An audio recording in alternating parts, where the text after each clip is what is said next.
Aunt Bessie's is a food brand, cook good honest food from Yorkshire's proper classics, roast potatoes.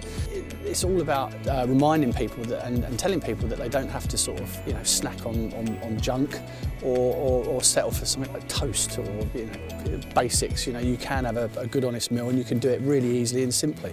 So I mean the ultimate goal, and I think it's perfectly demonstrated in George, our hero of our film, is that we can inspire dads, mums, everyone in the UK that work hard and need to cook good honest food for their family and for themselves. We did a piece of brand equity research last year which told us that people want ease, balance and interest from their meal repertoire, and we think this ad's very relatable because of that, because it's all about producing meals that you can be proud of but that don't take a lot of effort.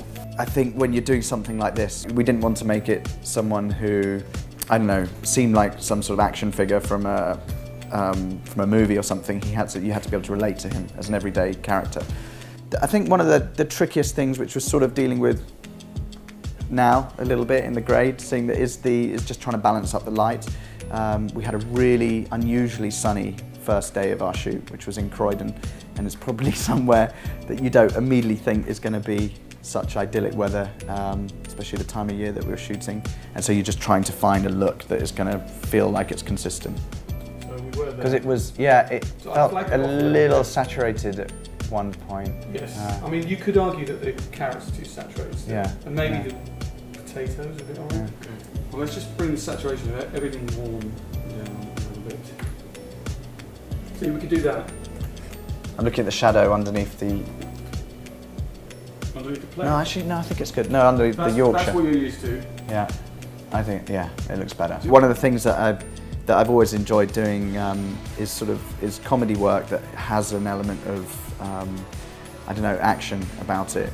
And there aren't many scripts around that are like that, where you actually get out all the big toys and gallop horses across front lawns and things like that. So when this script came in, it immediately looked like something that was going to be a lot of fun to shoot. Although the edit feels very tight, it's sort of designed to feel tight. It should feel that in 30 seconds you've come a long way, from a guy walking down the street to he's on a bike, now he's on a horse, and now he's in the kitchen, he's prepared a meal. There's a lot of story to tell in 30 seconds. Action!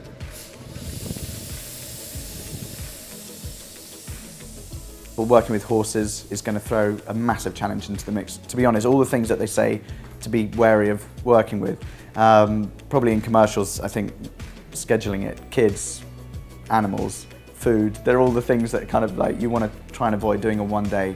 And so on the day that you came to set, we were doing all three of those. So the decision to move away from Margaret and Mabel was obviously not one that we took lightly. We've been using them for many years, as you'll know, but we actually put Margaret and Mabel and Gloria Waits, our new creative, into neurotesting, and the results we got back were completely clear, and that was that whilst Margaret and Mabel have very high awareness, the emotional connection is really low with them. You're going to be in that sort of mainstream space on a Saturday night, and I think this new way of advertising them sort of shows the good standard of food that they cook, but also that they understand the consumer and can entertain as well, and I think that's what we hopefully aim to achieve. Aunt Bessie's, bring out the Bessie in you.